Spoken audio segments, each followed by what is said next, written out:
An army of users from the social media platform Reddit is turning the stock market on its head in what The Verge is calling an online tug of war. Regular folks using apps that allow them to make trades directly without going through something like a financial advisor are pumping cash into companies that Wall Street usually bets against. They short.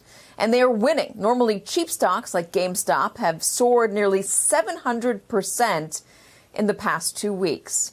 Joining me now is New York Times columnist and co-anchor of CNBC's Squawk Box, Andrew Ross Sorkin. So I think I'm understanding what's going on, but break it down for us.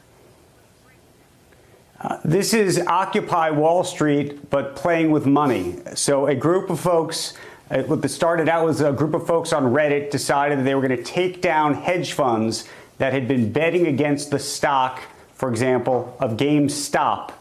And they effectively have bid up the shares by using the options market, and they have won. They have actually created billions of dollars of losses for hedge funds. And in the process, they have turned a company that had a $3 stock within the past year into something that is now at about $300, about 20. Now they've turned this company, which is a money-losing company, into a company that's worth over $22 billion with a B.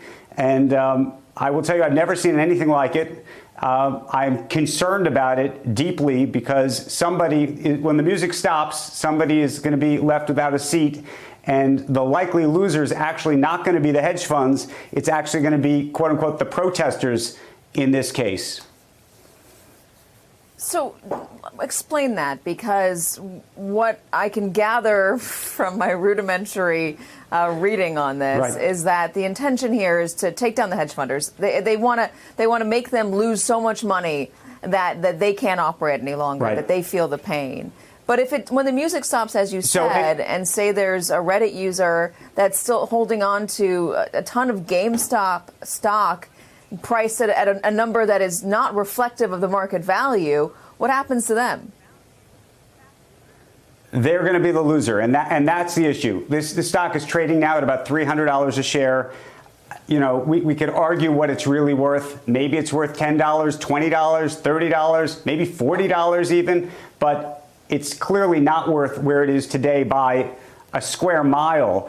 And the question is, who's going to get hurt when those shares begin to tumble? We're already seeing some of the big brokerage firms effectively limit the ability for retail investors to jump in and continue to bid up these shares using the options market. I should also mention that there have been a number of professional opportunists, if you will, that are starting to play this momentum as well. So they may lose, but you're seeing big names like Elon Musk take to Twitter, and the Winklevoss twins really fanning the flames. And there's a real question as to where the regulators are in all of this. But it's a very interesting, almost philosophical issue at the moment, because it started with a group of people who really did want to stick it to the man. They wanted to say, Wall Street, you've been sticking it to us, you've been manipulating us, we're going to manipulate you back. The question is, how does it end?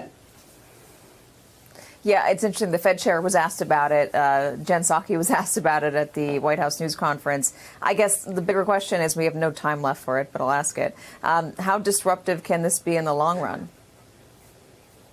I think it could be very disruptive. The question is whether actually you find more groups go to encrypted channels to try to take on stocks in all sorts of ways, and what regulators do about it. I think that's the big next question. Is this limited to a GameStop? You mentioned a couple other stocks where this is starting to happen. How broad is this? And is this a sign of a top in terms of the market? Is there so much money floating around, almost too much money, that the market is gotten too frothy? And that's the other big question I think that's being asked today. Yeah, I like the way you put it. It's crazy. Wall Street. I can't even talk to you about it. It's nuts.